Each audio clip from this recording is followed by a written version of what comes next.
예, 강효상 의원과 K씨의 입장이 상당 부분 엇갈리는 상황이죠. 취재 기자와 조금 더 짚어봐야 될 필요가 있습니다. 신진 기자가 나와 있습니다. 예, 강효상 의원이 기밀을 1에서 3등급으로 분류하는 것 자체에 대해서 문제를 삼는 듯한 그런 발언을 했죠.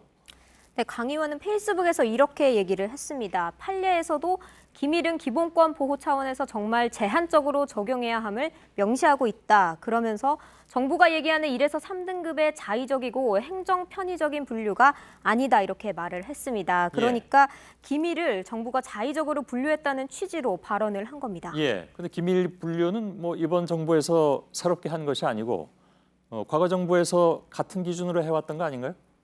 네, 외교부의 설명은 이렇습니다. 보안 업무 규정에 따라서 이 분류법에 따라서 분류가 된 것이고 특히 정상 통화 내용의 경우에는 이 같은 분류는 모든 정부에서 해오던 일이라고 설명을 했습니다. 예. 또 다른 정부 당국자도 과거 정부에서도 같은 방식으로 분류를 해왔으며 자의적이라는 지적은 맞지 않다고 이렇게 얘기를 했습니다. 예.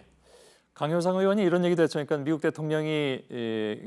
대통령에게 한국에 오라고 하는 것이 무슨 기밀이냐, 상식이지 이렇게 얘기한 바도 있는데 그것도 좀 문제가 있는 발언이라면서요?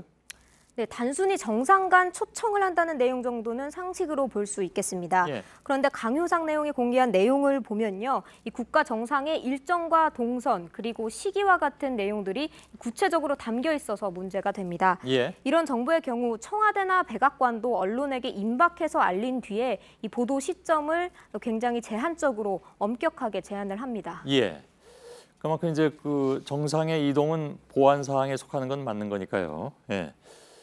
이번에는 K씨 입장을 좀 보도록 하죠. 강 의원이 통화 요록 내용을 확인해달라 이렇게 얘기를 했다고 말하고 있죠.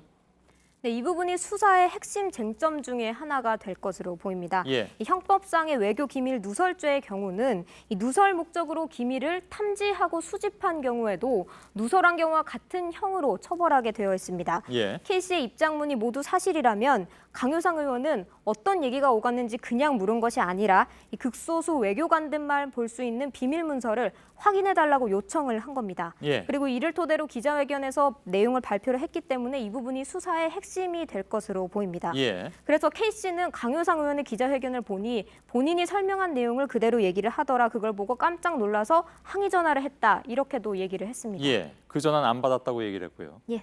예. 신진 기자였습니다. 수고했습니다.